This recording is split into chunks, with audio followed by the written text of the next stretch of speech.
আটঘরিয়ায় ডিসির মতবিনিময় সভা, উন্নয়ন ও সমস্যা নিয়ে আলোচনা। পাবনার আটঘরিয়া উপজেলায় জেলা প্রশাসন ও স্থানীয় অংশীজনদের নিয়ে মতবিনিময় সভা অনুষ্ঠিত হয়েছে। বৃহস্পতিবার ৩০ এপ্রিল বিকেলে উপজেলা অডিটোরিয়ামে প্রশাসনের আয়োজনে এ সভা হয়। সভায় প্রধান অতিথি হিসেবে উপস্থিত ছিলেন পাবনা জেলার জেলা প্রশাসক ও জেলা ম্যাজিস্ট্রেট মোহাম্মদ আমিনুল ইসলাম। সভাপতিত্ব করেন উপজেলা নির্বাহী অফিসার ফারজানা আক্তার।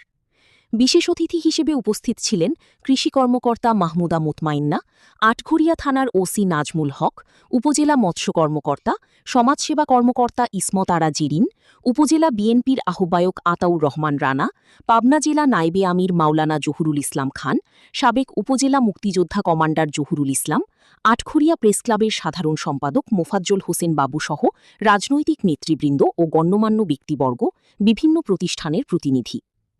সভায় বক্তারা মাদক সমস্যা, জ্বালানি সরবরাহ, স্বাস্থ্যসেবা, শিক্ষা প্রতিষ্ঠানে, কৃষি, খাল খনন, পানি নিষ্কাশন, ড্রেনেজ ব্যবস্থা, বিভিন্ন দুর্নীতি ব্যবস্থা, বধ্যভূমি সংরক্ষণ, গুরুত্বপূর্ণ মুক্তিযোদ্ধা কমপ্লেক্সসহ নানা বিষয় তুলে ধরেন।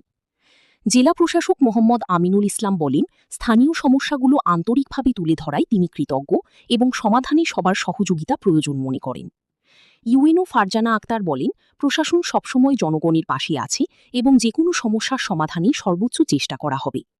সভায় সাম্প্রতিক সময়ে ভেজাল বিরোধী অভিযান ও জ্বালানি সরবরাহ স্বাভাবিক রাখতে প্রশাসনের ভূমিকার জন্য প্রশংসা করা হয়।